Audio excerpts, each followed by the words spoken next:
Well, Paramount Plus is finally here, and with that, so is the newest SpongeBob movie. Our friends in Canada had the pleasure, or pain, of watching this movie last year in theaters. Maybe they should have kept it there.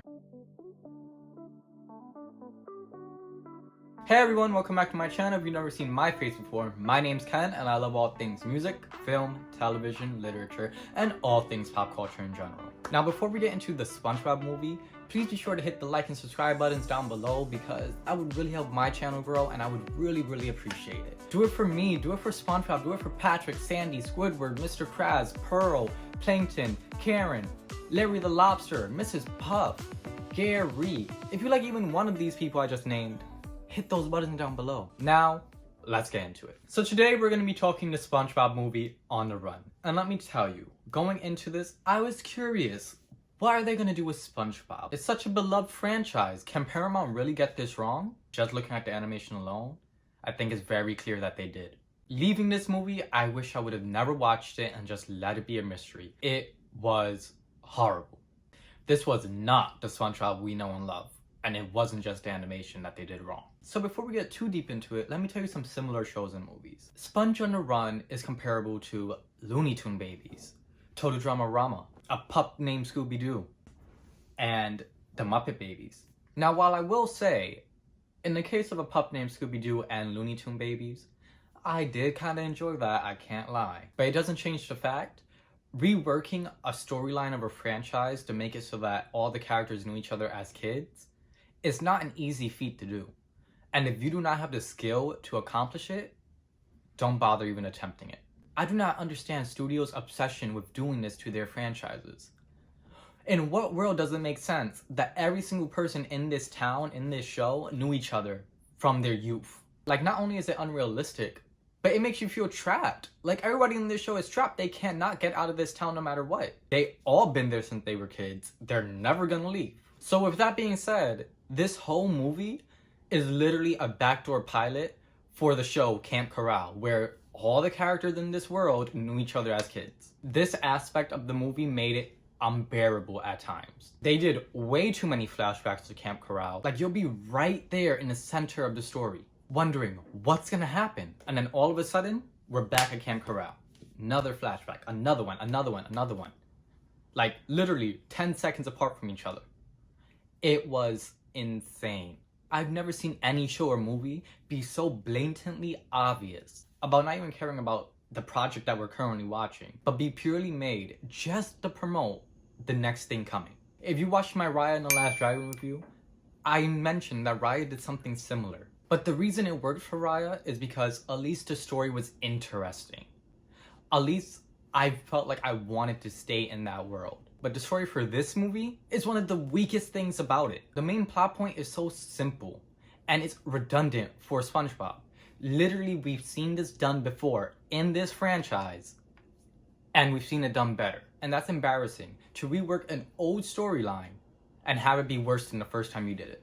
I'm gonna tell you right now, this movie is not made for me or you. This movie is made for toddlers. This is the perfect movie to just put on and let it babysit your kid. Which is outrageous to say because back in the day, I remember back when I was a kid, there used to be a whole bunch of complaints from parents saying this isn't appropriate for children. Well, I'm going to tell you right now, you're not going to have that issue with this movie. This movie is 100% appropriate for a damn newborn. 99.5% of the fun little edge SpongeBob has been drained from this movie. Everything about it was just weak. There was no real purpose for this movie to be made. And let's talk about the animation. So when you're going to redo a franchise to try to modernize it, make sure it works for your franchise. Not everything works for everyone. And this movie is proof of that. The characters in SpongeBob do not look good in this new 3D type of animation model. Did the background look nice, lovely, elevated?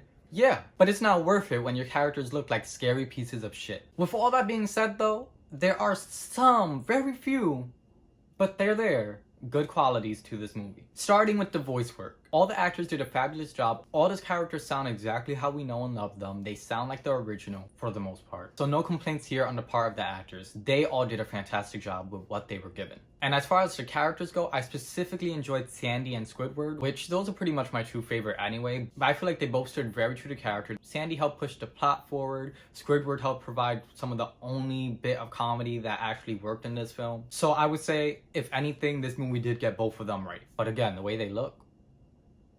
Another good thing towards the third act, the characters grouped together, they had a team up moment. That was fun. That was nice to have them all together. I feel like that's when the movie worked the best, but that was for such a small amount of the movie that it really doesn't save the first 2/3 of it. There are also quite a few fun cameos from notable celebrities, from other characters in the show who didn't get a real plot point in this movie. So it was nice to see them all in this movie. It provided some sort of excitement for, a first-time viewer. And probably my favorite thing about this movie had nothing to do with the actual damn movie. It was the fact that during the end credit scenes, we got a whole bunch of, Latino gang music. And we got some hip-hop in there too. So in other words, the soundtrack to this movie is lovely. I quite enjoyed the soundtrack. I actually would suggest you check out the soundtrack rather than the actual movie. And with that, the soundtrack gave me everything I needed to know to make this nice statement. SpongeBob is Puerto Rican. I don't care what you say. I made my claim, and that's it. The Bikini Bottom is in the Caribbean Sea, and SpongeBob comes from Puerto Rico. Period. This is the one good thing I have about this movie. Do not take it away from me. So Paramount, just letting you know, this movie ain't doing you no favors. Granted, because you pushed for it so heavily, I'm gonna check out Camp Corral now. And I'll give you guys a spoiler review so we can get really in depth with this new twist they want to do to the storyline where everybody knew each other as kids. I'll tell you my full thoughts on it when I watch that show. And I'm sure plenty of people who watch this movie are gonna go and watch Camp Corral after. So in that aspect, okay, Paramount, you won.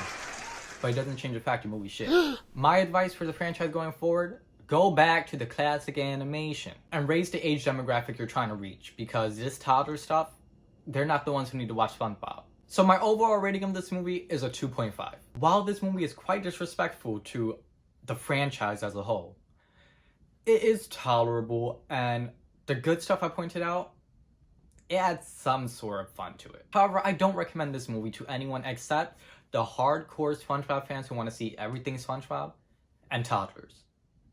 Now, just letting you know, hardcore SpongeBob fans, be careful. If you don't trust me and you go see this movie, there's a 98% chance you're going to be disappointed. Well, that was my review of the SpongeBob movie, Sponge on a Run. I'll be back soon enough so we could talk Camp Corral together. Before you go, don't forget to comment, like, subscribe, and share this video if you enjoyed it, as well as turn on your post notification bell so you can get notified whenever I upload, which is quite frequently. And I'll give you my real deal feels on all these movies. So with that being said, thank you for watching, have a good day, and peace out, SpongeBob fam.